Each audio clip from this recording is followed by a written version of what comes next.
Bismillahirrahmanirrahim. Assalamualaikum warahmatullahi wabarakatuh. Jumpa lagi.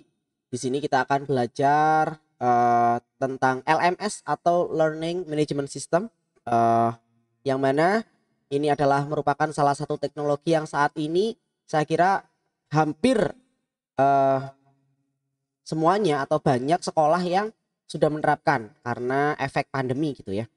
Nah, di sini kita akan bahas lebih dalam terkait dengan apa itu LMS, kemudian fungsinya seperti apa, kemudian eh, keuntungan, kelemahan dari LMS itu seperti apa, dan beberapa contoh dari aplikasi LMS yang berkembang dan banyak digunakan di dunia saat ini. Oke, langsung saja kita bahas. Yang pertama, berbicara tentang konten pembelajaran digital, saat ini konten digital ini sangat berpengaruh terhadap perkembangan pembelajaran digital.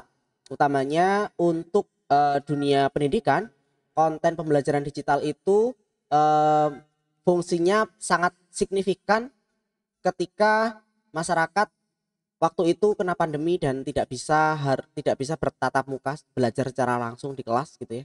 Maka kemudian pembelajaran secara online atau pembelajaran yang berbasis digital itu menjadi sangat penting dan banyak secara masif digunakan. Nah, dikembangkannya konten digital ini dalam pembelajaran menjadikan proses pembelajaran memang menjadi lebih menarik, menjadi lebih fleksibel, menjadi lebih atraktif dan interaktif. eh, Banyak anak mungkin yang awalnya belajar itu di kelas hanya mendengarkan dari guru, kemudian mereka bisa belajar menjadi lebih menyenangkan karena sekarang teknologi-teknologi yang berkembang saat ini termasuk media pembelajaran untuk media pembelajaran itu sudah sangat beragam dan sangat mudah untuk digunakan, bahkan untuk mereka yang tidak atau minim sekali pengetahuan tentang IT misalkan, nggak perlu ngoding, tidak perlu memahami teknologi yang advance, asalkan mau belajar, insya Allah uh, beberapa tools atau fitur di dalam pembuatan media pembelajaran interaktif itu mudah sekarang untuk dibuat. Kemudian pembelajaran itu sekarang menjadi lebih baik karena konten digital dapat menampilkan berbagai variasi media yang menarik. Dari sinilah muncul budaya digital kreatif atau cyber kreatif yang dalam dunia pendidikan ini sangat bagus menjadi pendorong penggunaan konten digital. Nah, kemudian berbicara tentang konten pembelajaran digital ini ada salah satu hal yang tidak bisa ditinggalkan, yaitu adalah learning management system. Apa itu learning management system atau disingkat LMS ya? Jadi menurut Tia Garajan di dalam bukunya Instructional Development for Training Teachers of Exceptional Children, ini LMS itu adalah perangkat lunak berbasis web. Jadi memang harus sebuah perangkat lunak ya berbasis web atau software berbasis web yang terdiri dari kursus yang di dalamnya berisi alat elektronik, termasuk ada eh, chatting, papan diskusi, file, kemudian buku nilai, rapot, tugas-tugas, surat elektronik, pengumuman, penilaian, dan elemen multimedia lain yang di dalamnya terkumpul menjadi satu dan dapat menjadi sinergi atau saling bersinergi untuk menyelenggarakan sebuah model pembelajaran baru menggunakan berbasis digital yang lebih baik. Nah, LMS ini sebenarnya dapat mendistribusikan materi pembelajaran dan memungkinkan pelajar dan pengajar itu untuk saling berkolaborasi secara online. Yang saat ini saya kira semua sudah mengalaminya gitu ya, walaupun eh, mungkin masih belum secara 100% atau belum secara efektif dilaksanakan, tapi embrionya sudah dapat dan saya berharap insya Allah semoga dengan pandemi sudah berakhir, pemanfaatan LMS itu juga tetap bisa dipertahankan dan mungkin lebih baik lagi kalau ditingkatkan seperti itu. Nah, LMS itu memiliki sejarah perkembangannya ternyata sudah cukup lama gitu ya. Dimulai dari riset ini dari Universitas Illinois di Urbana-Champaign. Eh, Awal kontennya LMS itu atau Learning Management System itu hanya berupa teks dan multimedia, gambar, kemudian suara gitu ya. Video mungkin juga sudah ada. Walaupun belum masif seperti sekarang, tapi di tahun 1990 ternyata sudah dimulai usaha untuk menampilkan atau menyelenggarakan sebuah pembelajaran yang lebih menarik dengan menggunakan LMS, Learning Management System. Kita berbicara tentang manajemen, artinya tidak hanya sekedar menampilkan kontennya saja, tapi juga memanage dari materi yang disampaikan. Kemudian setelah itu 4 tahun kemudian atau 1994 computer based test atau CBT mulai muncul dalam bentuk paket yang menarik dan banyak sekali digunakan di sana gitu ya, di sana. CBT karena ternyata CBT juga lebih baik karena lebih efisien, lebih hemat, lebih murah, lebih praktis, lebih cepat. Karena kalau kita tahu menggunakan CBT memang misalkan pembelajaran atau tes itu bisa lebih langsung didapatkan nilainya secara langsung setelah peserta ujian itu klik selesai, itu nilai sudah memang bisa dapat diketahui gitu. Makanya lebih efektif gitu ya. Kemudian 1997 ada standar-standar yang diterapkan di dalam CBT utamanya, dan kemudian berkembang lagi lebih jauh di tahun 1999 terkait dengan aplikasi e-learning yang berbasis web yang di dalamnya mendukung multimedia interaktif, kemudian formatnya terstandar, kemudian filenya jadi lebih kecil. Didukung lagi juga dengan perkembangan internet yang semakin efektif juga, semakin masif, semakin cepat, bandwidthnya semakin besar, yang seperti saat ini sudah ada apa itu namanya internet 4 gitu ya, internet versi 4 gitu ya, yang mana juga itu sangat mendukung terkait dengan penyelenggaraan pembelajaran menggunakan LMS. Selanjutnya dari LMS itu di dalamnya ada fungsi dan fitur yang bisa kita bahas lebih jauh. Yang pertama adalah fungsinya.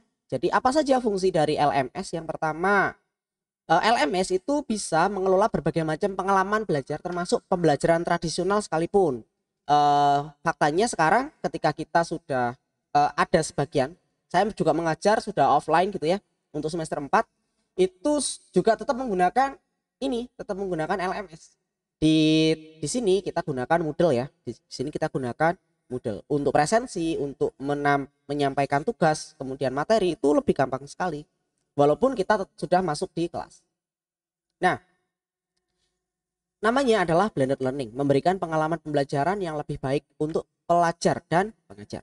Kemudian memungkinkan kita untuk menyimpan dan mengirim data, otomatis mahasiswa juga bisa mengirimkan tugas, pengajar juga bisa menyampaikan materi dan konten-konten multimedia baik dari pembuatan media sendiri ataupun link dari luar gitu ya, misalkan YouTube dan sebagainya.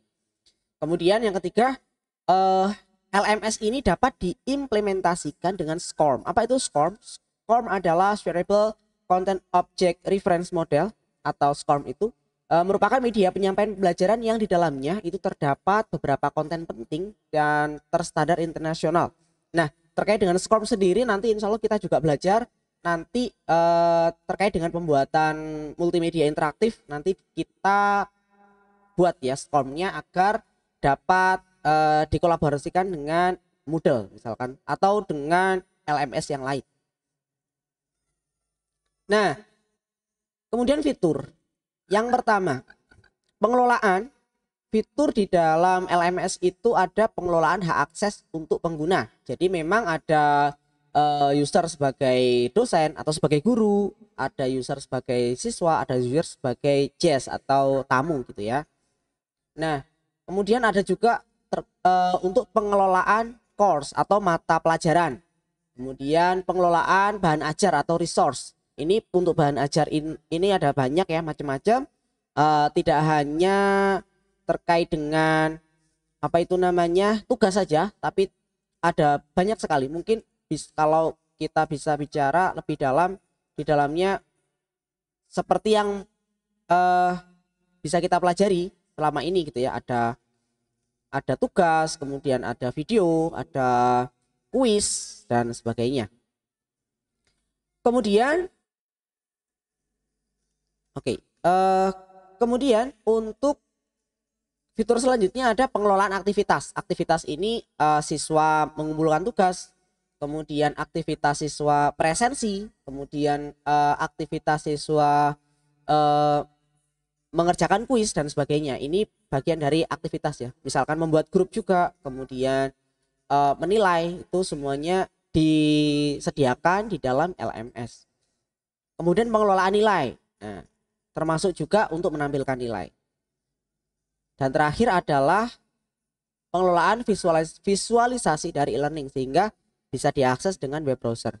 Di sini kalau khusus untuk Edmodo ini sebenarnya ada banyak template yang bisa kita gunakan, dan kebetulan template yang dipakai kalau di kampus itu masih template yang standar, jadi bukan template yang lain. Walaupun yang lain ada banyak yang lebih bagus, tapi asumsinya nanti ada harus dosen-dosen atau mahasiswa harus belajar tampilan yang baru, makanya mungkin tidak dipakai gitu ya template yang baru ya, masih menggunakan template yang awal gitu, masih standar. Nah, dengan berbagai macam fungsi, fitur dan fasilitasnya, ternyata LMS juga tidak lepas dari kelebihan dan kekurangannya. Apa saja? Yang pertama, terkait dengan kelebihannya, memang proses pembelajaran itu lebih menarik dan interaktif karena fleksibel dibandingkan dengan media lain. Namun siswa dan guru harus memiliki koneksi internet karena kelas maya itu berbasis web. Ini sangat penting, menjadi kendala yang berarti ketika siswa berada di tempat yang pelosok jauh, tidak ada jangkauan internet. Ini sangat ngefek gitu ya. Selain itu, siswa kadang jauh lebih asik bermain internet dibanding dengan belajar materi yang disampaikan. Utamanya ketika pembelajaran itu dilaksanakan secara sinkronus, yang mana kalau sinkronus itu misalkan menggunakan Game Meet gitu ya, dan guru tidak bisa langsung ngecek siswa itu lagi ngapain, yang penting absen datang wajahnya ada yang mungkin tidak ada wajahnya juga, videonya juga nggak ada, juga mati. Nah itu bermasalah gitu kan. Oke, kemudian plus minusnya yang lain adalah keuntungannya, kelebihannya. Pengguna tidak terikat oleh tempat dan waktu sehingga memang lebih santai. Contohnya seperti sekarang ini saya membuat materi pembelajaran ini juga di malam hari gitu ya, ketika kondisinya sudah memungkinkan. Itu bagi guru mungkin, tapi bagi siswa juga sama ya, mereka juga bisa lebih nyaman. Oh, saya belajarnya malam aja, atau saya belajarnya pagi saja. Fleksibel, tidak terikat dengan waktu. Namun kelemahannya, proses belajar yang fleksibel itu dapat mengurangi pembelajaran sosial antar siswa. Ini utamanya juga untuk siswa tingkat dasar atau menengah gitu ya, yang mereka juga memang harus belajar berinteraksi dengan teman-temannya. Itu karena harus, kalau belajar online mereka juga kurang interaksi sosialnya, hanya bisa melalui media sosial yang kurang sekali gitu ya. Secara emosi juga kurang terbentuk antara guru dengan siswa. Itu mungkin kekurangan dari penggunaan LMS ini. Kemudian yang ketiga, secara positif, siswa akan lebih aktif mempelajari materi yang disampaikan oleh guru melalui website, utamanya untuk materi-materi yang menarik bagi mereka ya, atau materi-materi yang mereka senangi gitu ya.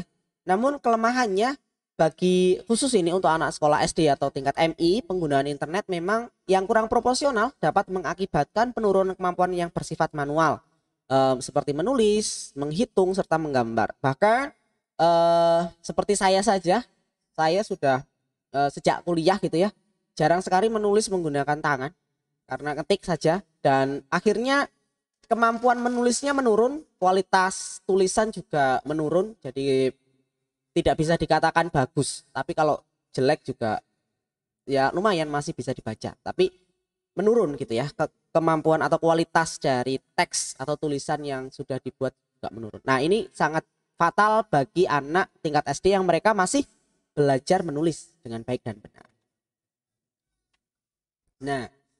Nah, beberapa contoh dari aplikasi LMS itu adalah, yang pertama adalah Edmodo. Kemudian ini saya pakai tahun 2017-an, sebelum kampus punya LMS sendiri. saya sudah menggunakan Edmodo untuk pembelajaran. Kemudian ada Google Classroom. Ini punya Google, gratis ya. Edmodo juga gratis.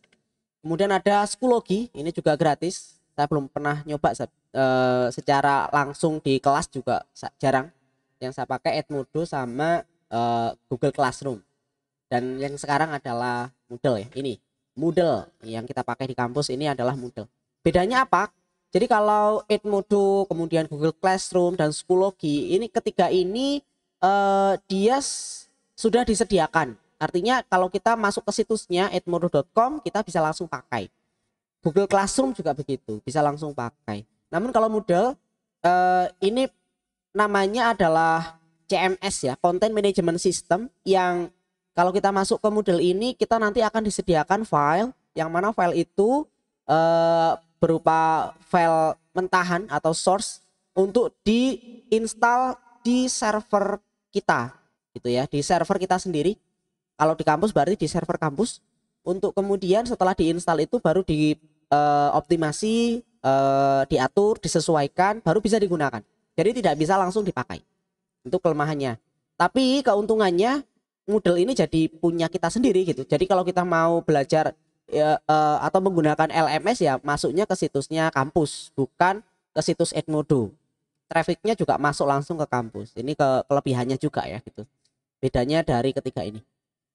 Kemudian ada juga Kahoot. Nah, Kahoot ini menarik karena saya pernah juga pakai ini. Kahoot ini semi konten ya, semi konten. Kita bisa membuat kuis-kuis yang menarik di sini di Kahoot.